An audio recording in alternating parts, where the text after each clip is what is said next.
کہ جو ان رشتوں سے قطع تعلق رکھتے ہیں جن کو ہم نے جوڑنے کا حکم دیا.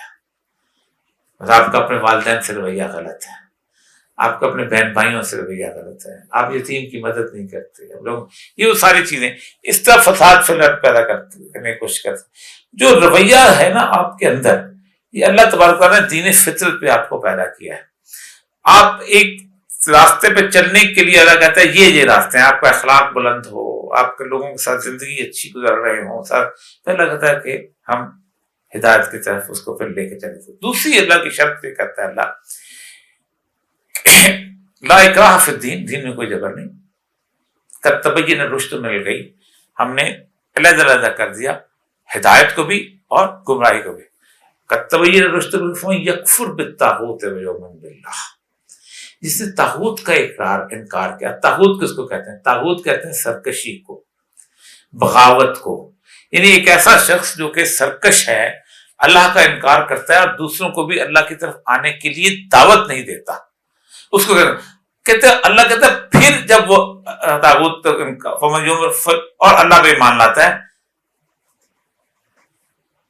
یکفر بالطاغوت فقد استمسک بالعروۃ الوثقی لا انفصام لها واللہ سمیع علیم, کہ وہ اللہ کے اس رسی کو مضبوطی سے پکڑ لیتا ہے, بنائے طور پر اس کا پھر بھٹکنا مشکل ہو جاتا ہے. اللہ ولی الذین آمنوا یخرجهم من الظلمات الی النور, جب وہ آ جاتا ہے نا, اللہ کہتا ہے پھر میں اس کا ہاتھ پکڑ کے اس کو مستقل اندھیرے سے روشنی کی طرف لاتا رہتا.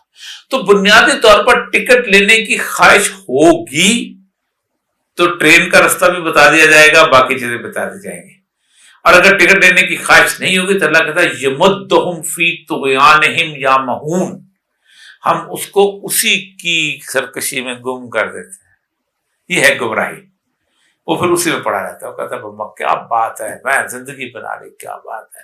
ایک بیٹے کو میں نے ایم اے کرا دیا, دوسرے بیٹے کو میں نے ایم بی بی ایس کرا دیا, تیسرے بیٹے کو میں نے فیکٹری لگا دی, اپنی میں نے 10 فیکٹریاں لگا دی. I had a life, no regrets, فلاں فلاں. اس کی زندگی کا دائرہ وہی ختم ہو جاتا ہے. جمدہم فی طغیان, ہم اس کو گم کر دیتے ہیں اس کو.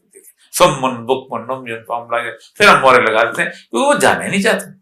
دوسرا آپ نے کہا تھا صدقہ بہت امپورٹنٹ چیز ہے. میں ایک دن حدیث بھی یہاں سنائی تھی کہ انفاق بہت ضروری ہے انسانی زندگی کے اندر. سب سے بڑی چیز جو ہے اسلام کے اندر, بڑائی اور عزت یہ نہیں ہے کہ آپ نے 50 کروڑ یا 50,000 یا 50 ارب روپیہ جمع کر دیا, آپ بل گیٹس بن گئے, اونیسس بن گئے, یا ایلون کیا ہے آج کا مسک کا پتہ کیا نام ہے وہ بن گئے, ایلون مسک, ایلون مسک جو بھی ہے. تو اللہ کہتے نا, میرے نزدیک یہ ہے کہ اس کے ساتھ زندگی میں اس نے کتنا اس کو خیرات کیا, کتنا اس نے انفاق کیا.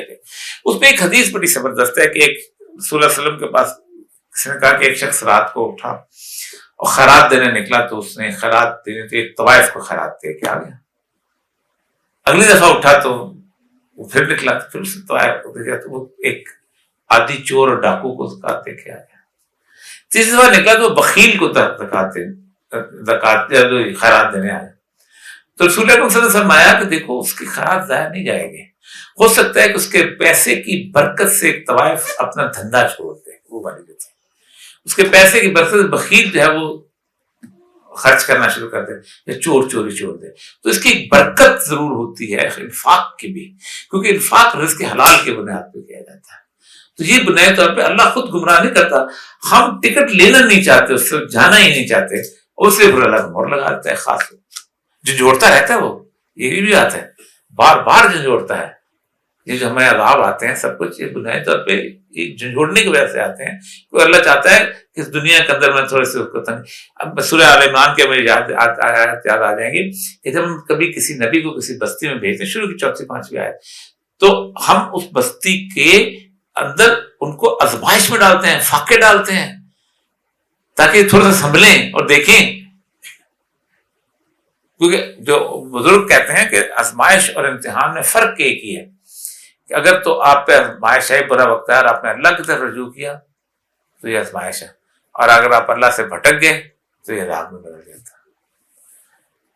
لاسٹ بچے میں جو 2 سوال کر لوں پھر اس کے بعد. کیا پوری ریاست کے عوام کی انشاءاللہ معاشی ضرورتیں پوری کرنے کی ذمہ داری حکومت وقت کی, اور والدین اور دوسرے لوگوں سے پیسے مانگنا کی صورتوں حالتوں میں جائز ہے, چاہے یہ مانگنا صرف